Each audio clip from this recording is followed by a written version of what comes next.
Good morning and welcome to today's Pathways Resource Center STEM Programs of Study Health Science Resources webinar.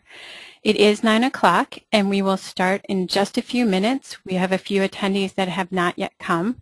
We want to be careful with our time and not wait too long, but we would like to wait just a few more minutes. Thank you.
Good morning again, and welcome to today's Pathways Resource Center STEM Programs of Study webinar. My name is Ann Jones, and I will be helping with the technical aspects of today's webinar.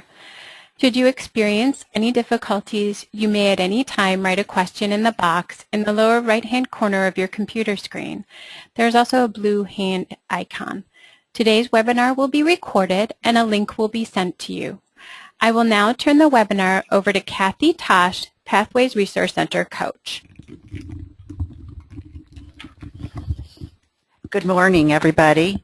It's a beautiful day out there, and we won't delay much in getting into our actual meat of our webinar. I would like to welcome you to our first Health Science Resource webinar. We hope to have others as we identify and provide more resources for you in the development of your STEM programs of study. As Ann said, I am Kathy Nicholson Tosh, and I'm a coach for the Pathway Resource Center, and we'll be moderating today. As you know, just as a side note, the Pathway Resource Center provides resources to help you in the development of your STEM programs of study and in the individual learning plan development. We also have a number of coaches, 4 coaches, who are available to help you at your school sites and in the development of STEM programs of study. So I think you've all met your coaches, but just as a little sidebar, I wanted to make sure that you realize you have that resource available. Now, as we move into the agenda, I want to emphasize that the webinar today is a very collaborative and coordinated effort among 3 different resource providers for Race to the Top schools and other institutions. The Pathway Resource Center, as I mentioned, the Health Science Learning Exchange, which you're going to hear about in a little bit, and the Illinois Shared Learning Environment. Those 3 resources will be a major assistance to you as you move forward in the development of your STEM programs of study. As I mentioned, today we are going to focus in depth on a curriculum that was developed by the Health Science Learning Exchange, and in future, again, we will be developing and working on webinars for other health science curriculum resources. So with that, I'm going to turn the webinar over to Dr. Bruce Niemeyer. Dr. Niemeyer is director of the Health Science Learning Exchange and a wonderful colleague and friend. Bruce, take it away.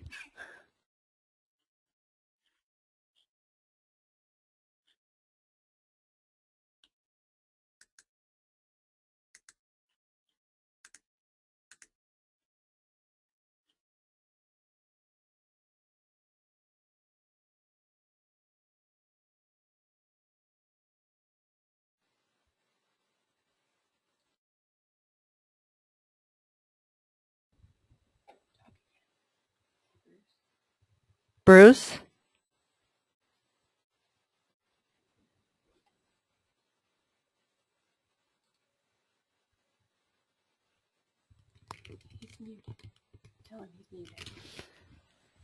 Bruce, you're muted. Hi, everybody. Sorry about that. I was unable to unmute myself, so I apologize for that little delay. But finally found a secondary button for it. Anyways, I want to thank the TRC for coordinating this effort this morning and welcome you all to this webinar. As you can see, we're all trying to coordinate a lot of these efforts as a part of the Illinois Pathway Initiative that I think all of us are a part of in one way or another. Just to introduce yourself to me, my name is Bruce Niemeyer, and I'm the Associate Vice Chancellor for Special Programs at the University of Illinois.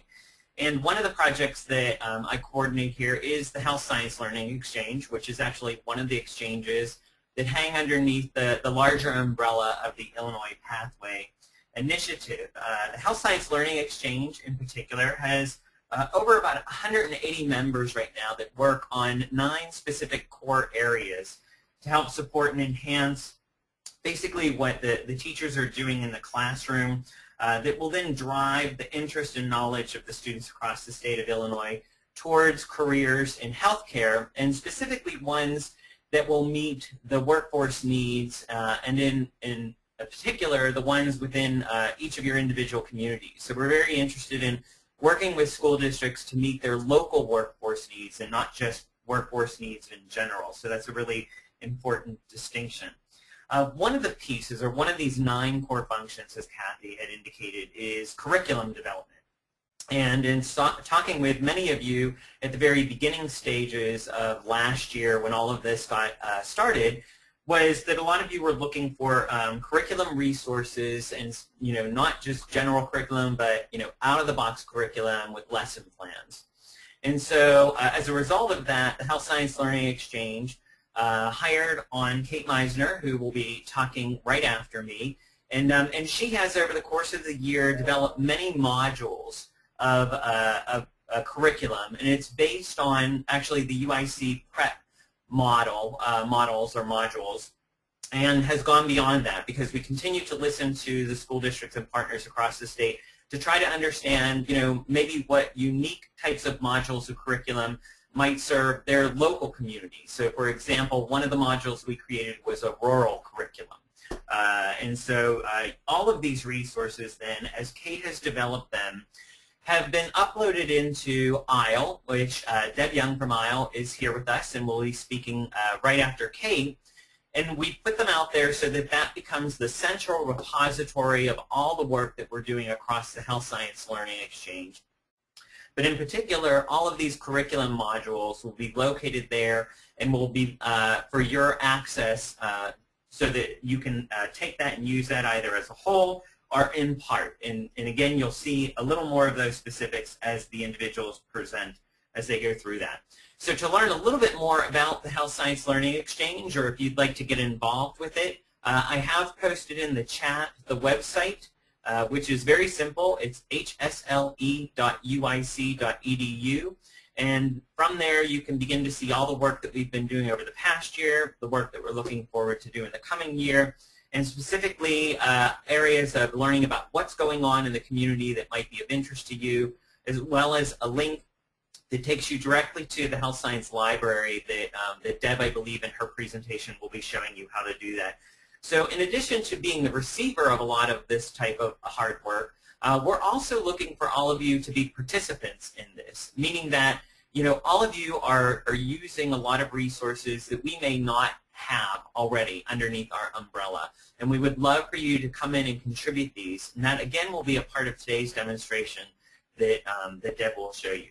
So with us, who are in the partners, as I mentioned, is Kate Meisner, who is our curriculum writer or developer, and she'll be talking next. And then Deb Young from the USI Carbondale, and she will be talking about the ISLE program. And then at the end, we'll leave it open for a Q&A session at the very end. So with that, I will turn it over to Kate to start us off on her part of this presentation. And thank you for coming.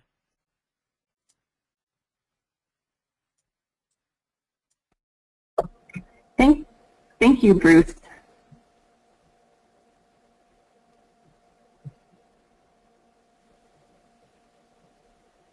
One moment.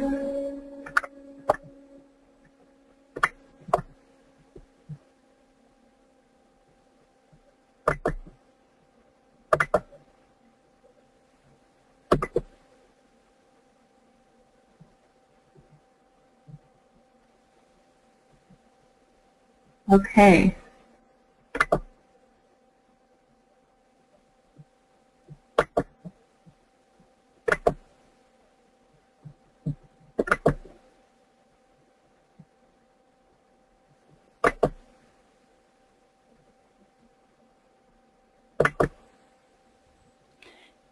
Kate, we now see your screen. Okay, I'm just trying to pull the PowerPoint back up. Sorry for the delay, guys.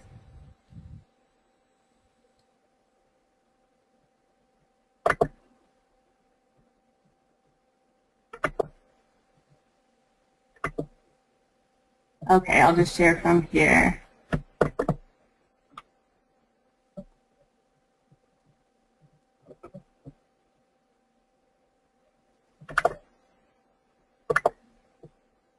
Okay, thanks for your patience. I apologize. Let me go ahead and get started. Welcome everybody who is here with us today and people who will be listening in the future. As Bruce said, I'm Kate Meixner, the curriculum developer, and he gave a little bit of background of the curriculum that I taught in Chicago Public Schools for 6 years and spent 4 of those at UIC College Prep, where I was the health science department chair and coordinator of the curriculum, and collaborated a lot with UIC faculty members and health profession schools at UIC, including College of Dentistry, Social Work, Medicine, Nursing, Applied Health Science, and I'm probably missing some, but all of the health science colleges at UIC. So I'm really happy to be here today to talk about the curriculum and to show you some exciting things. So let's go ahead and talk about what you'll see today from me. I'm going to introduce you to the curriculum to get started, just to give you some nuts and bolts. I'll demonstrate a few resources, one example of a lesson plan from Module 5, Public Health, as well as a case study from the latest uploaded module, number 14, from the Anatomy and Physiology module. And then at the very end, I'll talk a little bit about how flexible the curriculum really is, and I'll give you just a little example, and now that it's been rolled out, there are even more examples really popping up everywhere about how people can use this and really flexible arrangements and remix it and take parts and the whole modules to really meet their needs at their schools or school districts. So let's get started with some really important features of the curriculum. First of all, the curriculum is very relevant.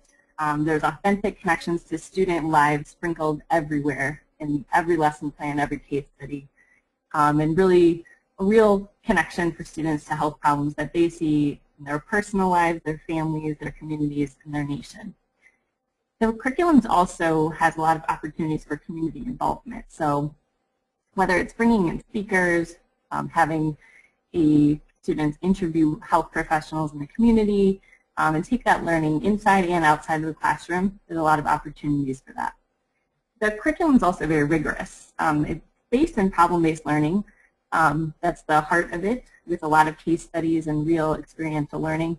But it allows students to, at any level, grades 9 through 12, to really access and be challenged by the curriculum no matter what level they start off at. The curriculum also offers a lot of exposure. There's a broad range of health professions that are represented, and students have a chance to really role play each of those professions, and really have a chance to learn about how healthcare professionals really work as a team. The curriculum offers both micro and macro level approach to health. So whether they're focused on an individual patient or client's health issue or the health issues of entire population, students are really seeing how health professionals solve problems on many different levels.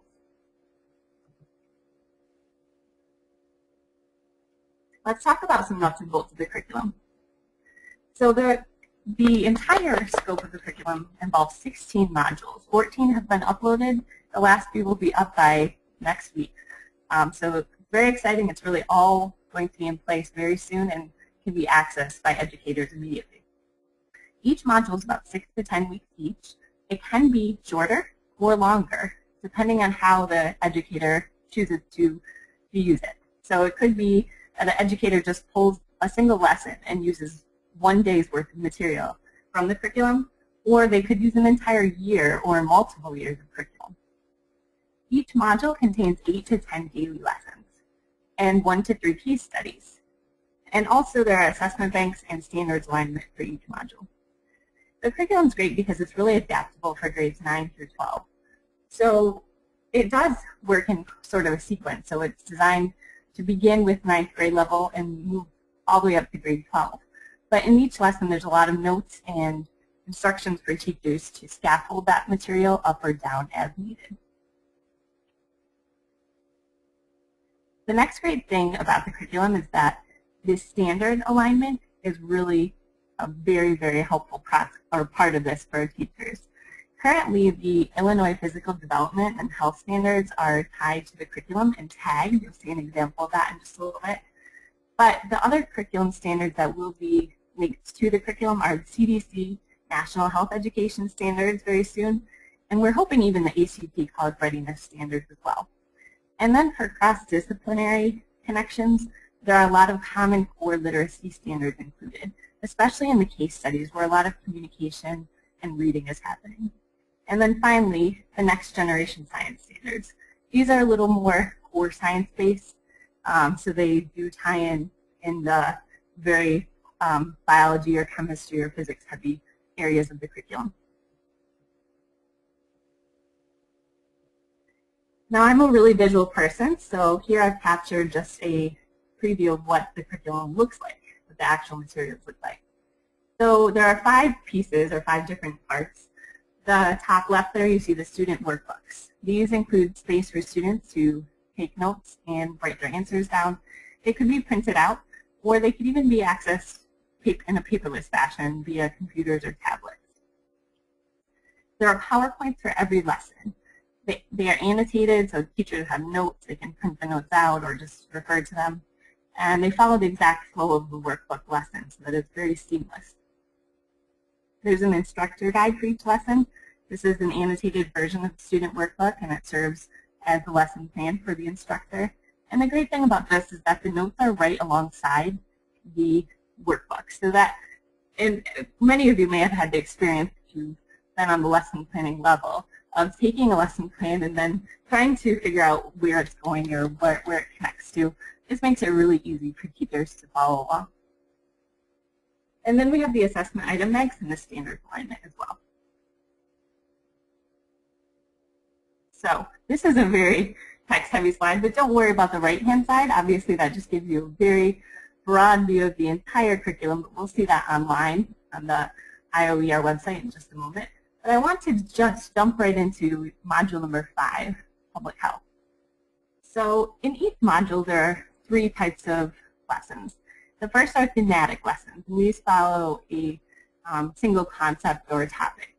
So for the example of public health, thematic lessons include what is community, what is public health, the social ecological model, communicable disease, risk factors, prevention, and vaccinations.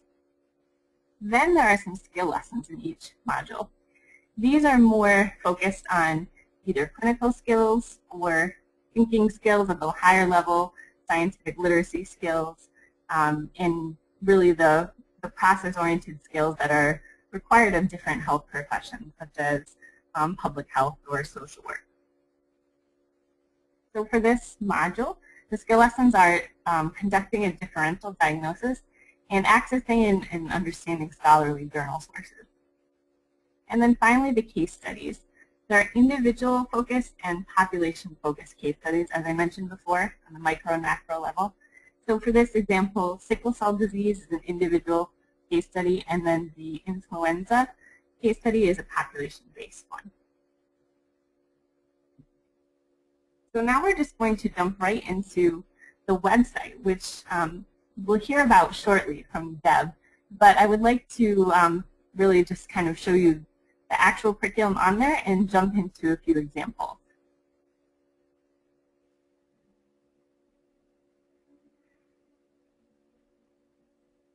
So here on the left, you can see all the modules listed out. And like as I mentioned before, it goes up to module 14, but within the next week or two, the last few will be in there as well. So we're going to zoom into public health. You can open the drop-down menu. And I'm going to click on lesson 5.3, the ecological model. Now the first thing you'll see is an explanation of the lesson. So just a short summary for instructors. And then you'll see the standards alignment. Currently there's just one standard, but there may be 2 or 3 standards for some lessons, depending on what the alignment offers in the different types of standards. This is really nice because schools and individual courses often are not using the same standards across the board. So if we scroll down here, we see that, there we go. We see that in this lesson there's an instructor guide, a presentation, a workbook at the bottom there, and then the examples of the ecological model is a supplemental resource. So I'm going to click on the instructor guide. And I'd like to just give you an overview of what this looks like for the instructor. So the first page is a overview, sort of a big picture introduction so the teacher can have a handy reference. There's the big idea, the objective, the agenda, and the homework assignment on the left-hand side. And then the summary appears again here along with the standard. I'm not going to get into the nitty-gritty too much of what the lesson is. I really want to highlight what types of notes and resources and supports are available for the instructor in these lessons. But to get started, each lesson starts with a do now. In this case, it's a tweet that the students have to write on the Twitter platform. And just handwrite it, but this is talking about what the causes of violence are. A nice thing about the curriculum that I'm really trying to build in is a lot of relevancy to students' lives and the culture. This really keeps them engaged. So on the right-hand side, you see a note for instructors. So I'm going to highlight a lot of different types of things that this might look like. But one example is just sharing ideas with teachers, such as consider having them write the tweets on strips of paper and posting them up in the classroom. The next part of the lesson is a personal connection where they're discussing with a partner any connection they have to violence. Another thing on the right-hand side for teachers here is just a connection to a concept or a larger discussion on the topic. And then at the bottom here, we have an introduction to the new information in the lesson. So on the right-hand side, there's a question posed to students, and that's really common. There's a lot of questions that are added to the teacher notes so that teachers can make it really engaging and discussion-based. Okay, we're continuing on to the next page. You see the reading for students on the left-hand side. The resources linked here, and in most lessons there are a lot of links to other sources that will be helpful as a supplement or as a good background source for the instructor even. And then at the bottom here, we have a way for students to apply or practice what they're learning. So here on the right side for instructors, we see some tips and logistical sort of suggestions for the instructor. I know I'm going very fast, but feel free to just jump right on the website when we're done or when you have some time this summer and really just dig into some examples. The last page here, second to last page, excuse me, we have an application where students are really connecting the learning to something that's relevant.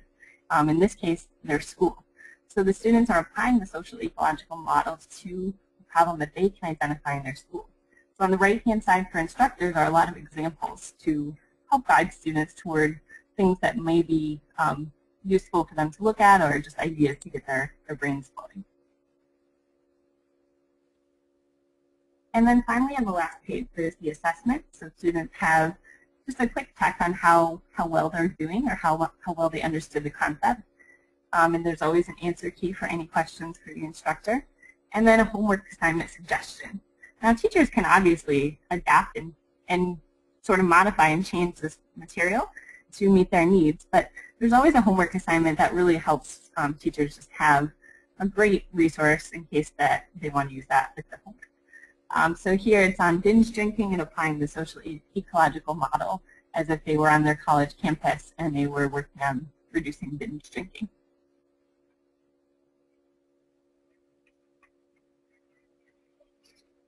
Okay, now I'm jumping back. That was a quick example of a lesson plan. And now I'd like to really show you the heart of the curriculum.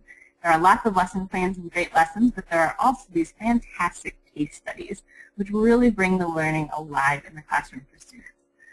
So there are great case studies in the public health unit, but I'm just going to jump down and show you one in the anatomy and physiology module. This example is 14.1, the integumentary or skin system. So before I jump into it too much, I'm going to just kind of talk you through how the anatomy module is a little bit different from the others, and from just a traditional anatomy course, really. The anatomy and physiology module is case study based. So it's not as if a textbook has been rewritten and posted on this website by any means. There are tons and tons of anatomy resources for the basic structure and function and pathophysiology for the body. So most schools, if they're teaching something that relates to anatomy, it may not be the course itself, but perhaps in a CNA course, there's a focus on body systems for a few units, or in a first responder course, they're going through body systems. This is a great resource because it can be supplemented by a lot of links to online resources, but this provides something really new and, as Bruce mentioned, out of the box. So these are case studies. They can be used to begin or end a survey unit on the body system or on the anatomy and physiology, or they really could be used on their own, really. They don't depend on any student baseline level of knowledge, but they can certainly be maximized in rigor if students do have that more traditional A&P background. They're self-sufficient, so they do have all the things students can need to be able to access that learning. So I'm going to go ahead and open up the student view. So this is the student workbook for this case study, which is called Tanya's Case, Deadly Flames. So in this case study, we have a young girl who has been rescued from her home in a fire, and she's brought to the emergency room. So this first page you see is the instructor and student overview. So students see this as a really broad introduction to what they're about to, the challenge that they're about to take on. So it includes the overview, the goals, the role, which this part's really important because these case studies and the whole curriculum itself, as I mentioned before, is really inclusive of all health professions. So this provides a great way for students to role play, to take on different health profession roles and see how they actually work together. So it gives them the different roles in the case, the objective, the deliverable, and the assessment criteria. Now you'll see something called a SOAP note here.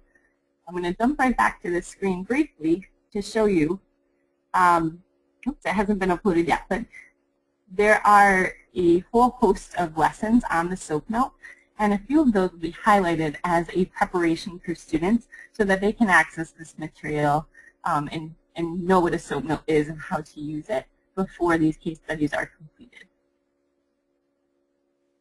So I'm going to jump through this and show you what it looks like. Again, this is the student view, so there's another annotated version of this for the instructors as the lesson plan. So on this page, we see that the roles are being designated or chosen by students, and an opportunity for them to also state what else they're interested in and talk about how they can work together. The case study steps are outlined on the next page. So students have a big picture. It also helps the instructor, of course, and they can kind of see, since it is a very independent process and they're really empowered to take the learning on themselves, they can kind of follow along with a checklist if they need a little more structure.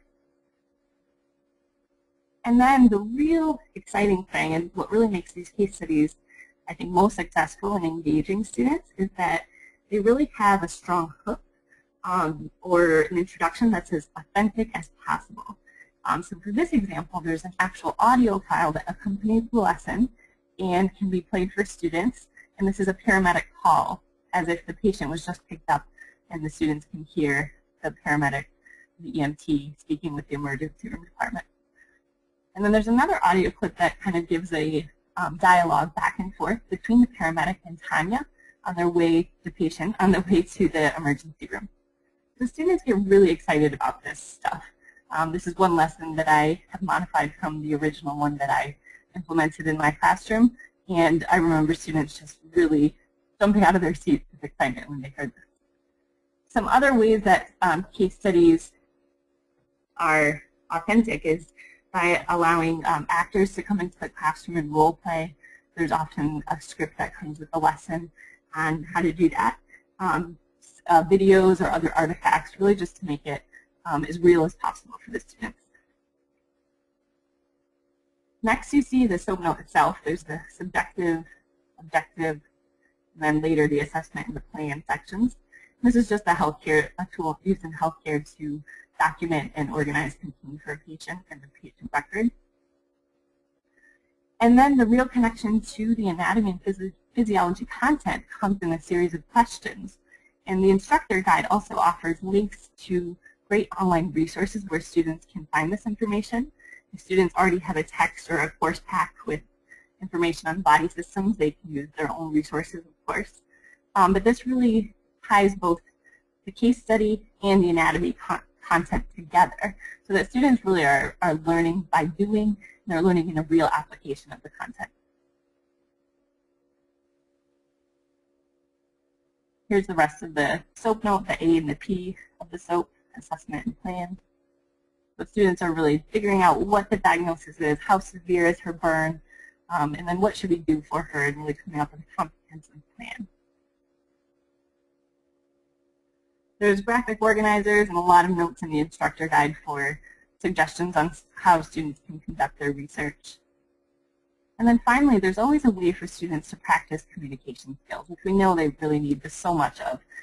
So there's an opportunity for them to orally present here. Often it's a written presentation or some combination of the two. And a lot of ideas on how to make that really fun and engaging for students, recording videos or doing other things to make it kind of come alive to them. In this case, there's a description for students of what rounds are in a hospital, and then the students have to informally present as if they are visiting the patient's room on rounds and sort of summarizing the treatment plan.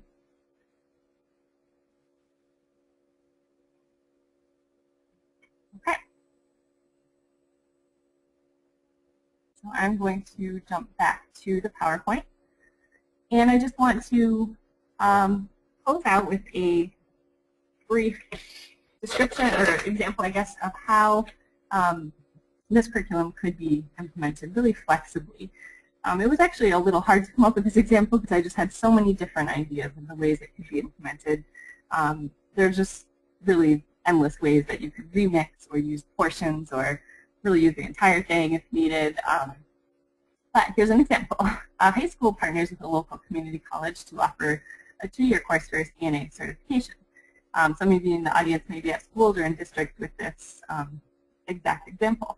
It's the only current health career-specific course offering at the high school and is quite popular. Of course, instructors know the enrolled students are interested in a variety of health science careers, from the CNA and nursing fields to dentistry, veterinary science, medicine, and physical therapy. They also know that most students lack a broad conception of a wide range of career options available in healthcare.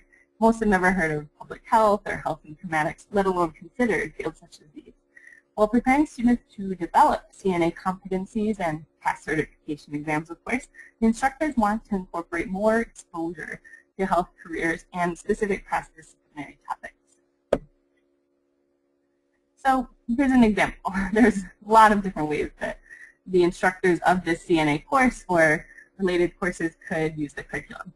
But since I highlighted today for you the A&P case study as well as a lesson from the public health module, here's an example related to those two. First of all, the instructors could just choose to take 3 or 4 case studies from that module 14, maybe those ones that are aligned to body systems that are a big focus of the CNA curriculum, or ones where they know students are more engaged in or maybe struggle more with and just need more reinforcement. So why would they do this? This will help them reinforce the body system content, of course. It'll help them learn, the students learn about health careers through role playing, as I mentioned before. and really just practice and assess the teamwork and communication and those critical thinking skills that are often overlooked or kind of pushed to the side in courses where there has to be a lot of coverage. And then the other example of ways that these instructors could incorporate the curriculum is in the public health module 5. The instructors might decide to use just 3 pull-out lessons in one case study. So maybe the public health, the communicable disease, and the risk factor topics are really relevant, and maybe the case study on influenza. So they might do this because they want to introduce and again reinforce the health concepts or expose students to the health discipline, and even just build a really strong foundational understanding of the factors that will really affect the populations that we see in Able encounter. So that's the end of my portion. I just really want to thank you for your time and really open up the opportunity for you to reach out to me. My email was listed on the first slide, and I really want to hear from you all about what your school districts might see as a useful resource within this curriculum, or any needs, supports, or other ideas that you have that you would like to see being useful to you. So I'm going to turn it over now to Deb Young. Thanks again for your time, everybody.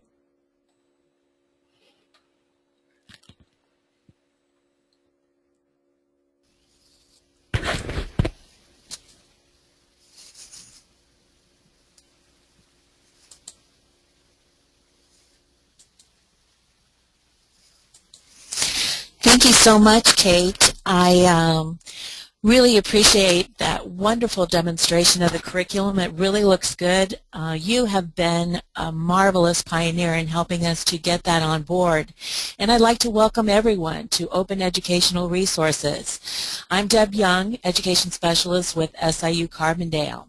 The OER team is extending our invitation to you and your organizations to participate. We understand that, let's see if I can, there it goes. Okay, so we understand how busy our digital lives are today. OER is a mobile device friendly and ready platform providing quick access to search resources and specific learning needs, whatever they might be, share learning resources, collections, libraries, and the function of save, to save curricula, as you just saw from Kate's very extensive and rigorous health science curriculum, lessons, courses, and so much more. We're going to take a quick look at the website. Do you want to continue? Yes. Okay. So here we have OER, and you notice that the link is here. I have that throughout the PowerPoint, and we have those PowerPoints available to you. So when you go to the website, you'll see that it is in fact set up pretty much the same way as let me just get the screen back up, is set up pretty much the same way as I described, where you go to search, and let's say you're going to look for a specific resource. Let's say in a career cluster, since many of you are involved in the health science career fields. And you can see that we went from more than 200,000 resources to just career cluster specific health science. We found a wonderful list here of quality resources, about 1,300 or so, a little more, of different, and you can see that quite a bit of the health science curriculum that is already uploaded in IOER is found there. So these filters provide you with a quick way to access different elements or different resources, curricula, lessons, all different types of media. So you can go to media type and find, let's see, a lot of Kate's materials were PDFs, so you can find quite a few PDFs and you can, in fact, here we found another 30, almost 4,000 resources that are all PDF related and may in fact be curricula items that are similar to Kate's curriculum, health science curriculum. Or you can go to resource or any of these filters. Let's say, for instance, we're going to go to a manipulative, which is off my screen here. Okay, manipulative. And you can see that what happens up here in the upper left is that we start adding, just as in any kind of Boolean or Google search, you start adding more qualifiers to your search, and then you can quickly refine your search. If you want to remove, for instance, one of the qualifiers in your search, you simply X out of that qualifier, and then you have a more robust, and here we're finding all of the manipulatives. The different types of lessons and courseware that deal with manipulatives. So that's just a quick overview of search. When you go to the site and you share, you can share within communities. I put a little post here about our webinar this morning. But you can also quickly go to the other organizational libraries that are found here and personal libraries, and you'll notice that Bruce's Health Science Learning Exchange library is here. And you can see that there are quite a large number of resources already loaded. Of course, here we find Kate's Health Science curriculum in its own collection within that library. And we want to extend the invitation to you to go ahead and sign up and be one of the members of this library. You simply type in your request that you would like to become a member and send that off, and you can become a part of this health science library very quickly and easily and part of that organization. And then I did want to point out that we have a guide that takes you through step by step because there is so much available to you in IEL Open Educational Resources. You can quickly get an overview, download a PDF, take a closer look at search, since I just provided a very quick overview of search, how to contribute and submit resources, a little bit more about how the resource is laid out with its own detail page, and our libraries, and then the concept of sharing. So since we're on the concept of looking at the specific resources, Kate has already shown you the health science curriculum. So let me just quickly show you just an overview of what a resource detail page might look like. So here we have, this one's not such a great one. Let's go to the home page, and I'll show you some of the newest ones that have come in. So you can see here we have the latest resources from libraries that I'm following, and you can, I'll show you in just a moment how to follow a library. So let's take a look at most talked about resources, Fundamentals of Physical Geography. This has been visited 7 times now, and we have a place for you to, you can see that it is already in a library. We have a place for you to comment and like and dislike. Here we show any of the keywords and other data that you'll find here, as well as additional resources that are similar to this one, where it will take you directly to an additional resource, and you can look at that to see if it is appropriate for your learning needs. But I do want to point out that we need you. This is very much a work in progress. We have a team that is working on OER, and we want to encourage you to have your own and start building and submitting your own resources to IOER. And I just wanted to get a little feedback from you if anyone had any comments or had anything that they'd like to talk about in terms of building their own curricula or resources within OER, and maybe have a comment or two about the health science curriculum that you saw.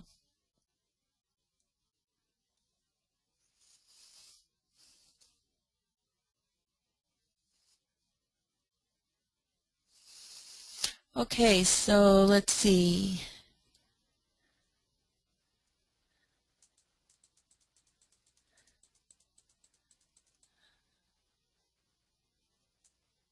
It looks like I have a question here. Will this webinar, let's see, will this webinar be available for viewing afterwards? Very impressive. Okay, they'd like to share with other exchanges. And yes, we will make this available. Okay, good comments. I really appreciate that. Thank you so much. We're going to like I said, there's a lot involved in IOER, and we just, at this point in time, really need your participation. So we're reaching out to you and to other organizations with OER, and we want to encourage you to develop your library widget. And here's a sample widget from the STEM Learning Exchanges. Once you come on board, we have the library widget available, and here you can see the IT library. Whenever you click on a resource, it takes you directly to that resource, and so you have quick and easy access from the website. And the calendar widget is coming up soon and available. It'll be on the Health Science Learning Exchange website, so let's just take a quick look there. And you can see that this is, in fact, the Health Science Learning Exchange website. And then when you click on the Find Resources tab, it will take you directly to the library widget and Kate's Health Science Learning Curriculum. The exact same library that you saw in OER is found right here on the Health Science Learning Exchange website. So again, you can click on any kind of resource, any specific resource. It'll take you directly there, and you can like that resource once you have your own login and have been validated with the system. So again, we want to encourage you to come on board and provide us with feedback on what we can improve and how your organization can easily embed these same widgets, the library widget and the calendar widget, into your own websites, your organizational websites, so that we have a complete sharing of resources and easy access for all of your members and all of your teachers and people involved in your organizations. So that's a quick look at the events calendar widget. Here's the library widget again. We've made it very easy for you to actually, without a lot of technical assistance, your own tech people can simply copy and paste this code and then select which libraries you would, which collections in the library you'd like to include, and you can quickly just grab this and it will take you directly to the library from your own website to the resources library that you have built in OER. So it's a pretty quick and easy way to have people access directly from your own organization so they don't have to go somewhere else in order to access resources. And then these are resources that you have selected and curated for your own specific organization. Again, Kate has been great in helping us to pioneer the concept of curriculum, and we have in fact added privilege levels for specific access to things like test assessments and banks, answer keys, and these sorts of things, so that we can put those behind different access rights. So you'll notice whenever you go to the site that you can have that designation where you can select for your library to be public or to designate your library as public or with access to the general public in a variety of different ways. No public access, by request only, read only, contribute with approval, or no approval. And the same with your organizational member access. None by request, read only, or contribute with or without approval.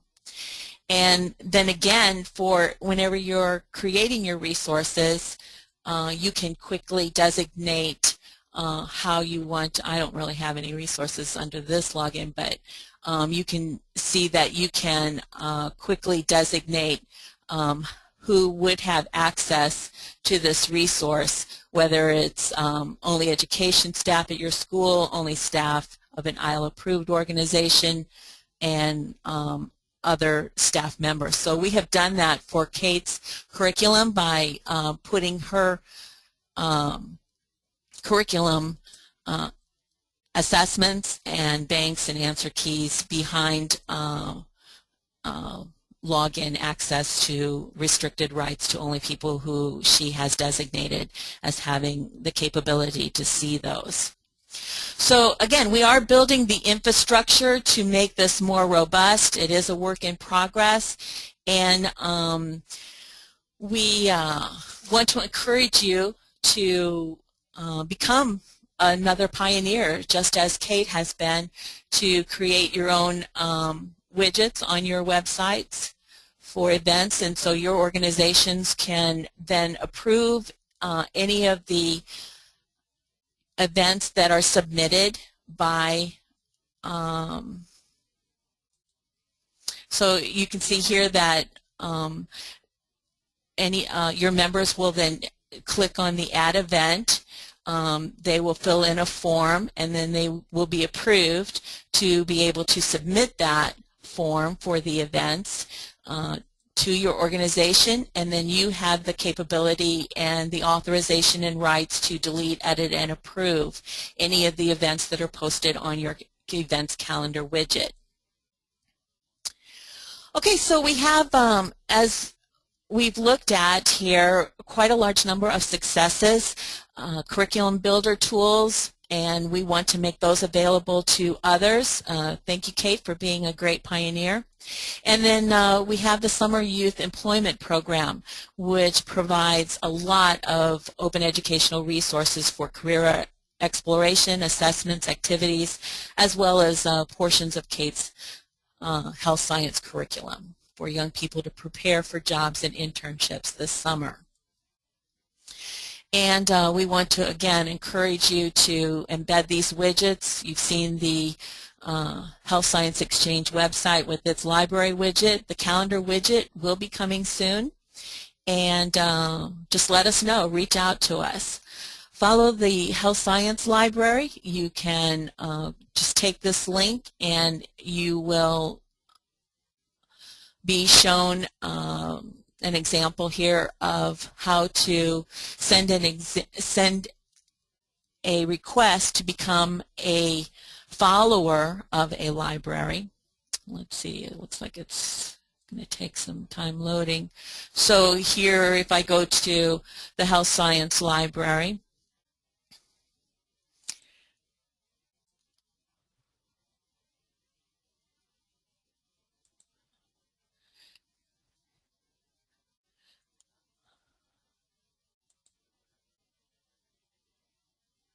it's going to take a minute to load.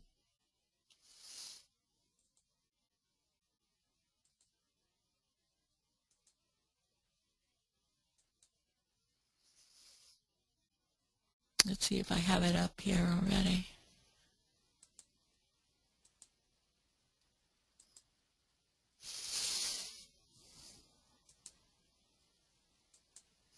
So it's just a quick link that you'll find in the library that will take you to so we have the link here, and that'll take you to the option where you can select to receive daily or weekly email on any of the new resources that are being placed within the Health Science Library. We'd like to encourage you to review and share the health science curriculum, and here's a link to be able to do that. And then also to participate with the OER community. And then it's easy to become a member of the Health Science Organizational Library, so you just simply click on this little whirligig tab, which is called the Curate tab, and then simply request. You sign in, you just type in your request, and you'll be taken to the process where you'll be approved to become a member of the Health Science Learning Exchange Library.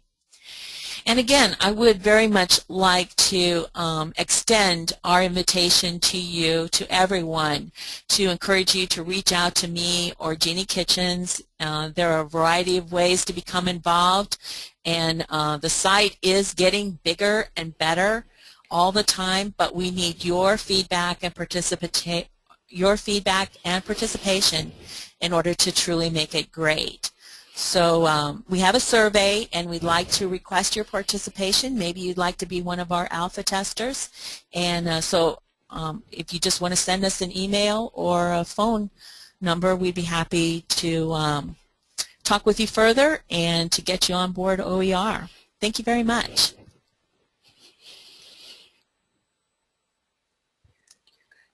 Thank you so much, Deb. Well, everybody, we have had a fantastic overview of a curriculum. I'm very impressed, Kate. I want to thank all the presenters, but I also want to mention that we do have one question, and it's to Bruce. And so, Bruce, the question is, how did you get your library started? Sure. Well, basically when we started, I guess about a year ago with, I guess about 60 members across the Health Science Learning Exchange, what we did is we surveyed everyone to figure out what kind of resources they had that really spoke to all of the 9 functions that were given to the learning exchanges to begin to create, resources.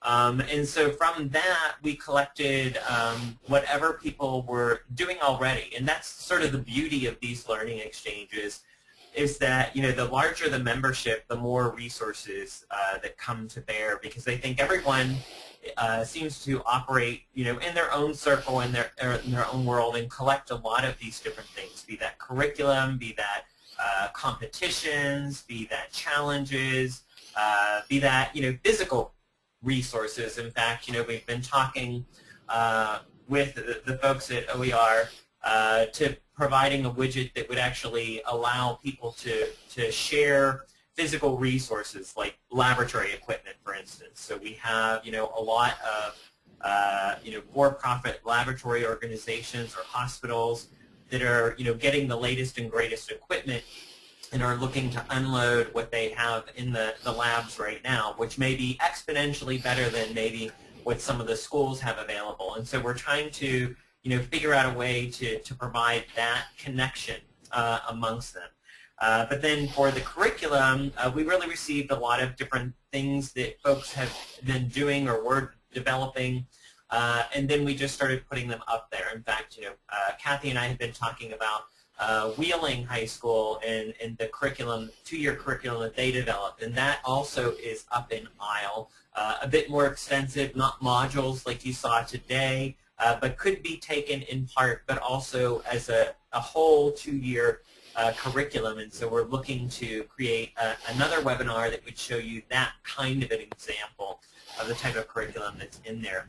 So our first step was really just collecting the resources that were out there, and then trying to figure out, based on the conversation of workforce needs in healthcare that were happening at the Illinois Workforce Investment Board's Healthcare Task Force, as well as listening to our partner school districts that come and engage with us in the Learning Exchange as to what their needs are and what their workforce developments are. We then began to figure out where the gaps were, and then we tried to address those. As I had mentioned earlier, One was rural health, which spoke to a lot of the rural school districts and what they were looking to do to show students that just because you want to be a doctor doesn't mean you have to leave the area. That, you know, there is sort of a whole type of health care that a general practitioner would need to know and would need to be an expert in order to be successful as a local general practitioner, which is a huge need in a lot of our rural communities in the state of Illinois. So it really is getting everyone around the table, talking about what exists, figuring out where the gaps are, and then working collectively to figure out how we start plugging those gaps, and sharing, you know, across the board what our successes are, because some of us have been working on those things and have great examples, and we're trying to get our hands on those and put them up into ISLE so that ISLE becomes the go-to place for curriculum resources for school districts across the state of Illinois. And it also allows us to rate them. You know, I think I had written that in there as a question. And, you know, one of the beauties of the curriculum that's in ISLE is that you as a user can rate that use of that curriculum in your school district so that others, when they come back in, can see, you know, how it worked. Did it work well? Maybe it needs to be changed. So there is this sort of like and rateability about the resources that are in there. So it's not just filling it with resources, but filling it with resources and then, you know, making it rateable and meaningful to each of those individuals who come in to go and use that next as a follow-up, so that there's some kind of feedback about what we're looking to do, and therefore the resources become a bit more centered and sortable, so that it's not like you're looking at 1,000 different types of curriculum. You can sort by the ones that people liked the most and see what those look like. So I encourage you to use that as well. Thank you, Bruce. Before we sign off for today, I want to say thank you to Bruce, Kate, and Deb, and let you all know, again, you've heard each and every one of us say that we are here for you, and we really would, if you're attending today, like you to give us a call if you need some help. You have the Pathway Resource Center contact information on the screen as we speak, and again, another website that has a lot of resources as well to help you in developing your STEM programs of study and programs of study in general. Tons of resources out there for you folks. Anyway, with that, we will sign off, and hopefully we'll be back with you, as Bruce just indicated, in a couple months to talk about some more health science career information. Take care and goodbye.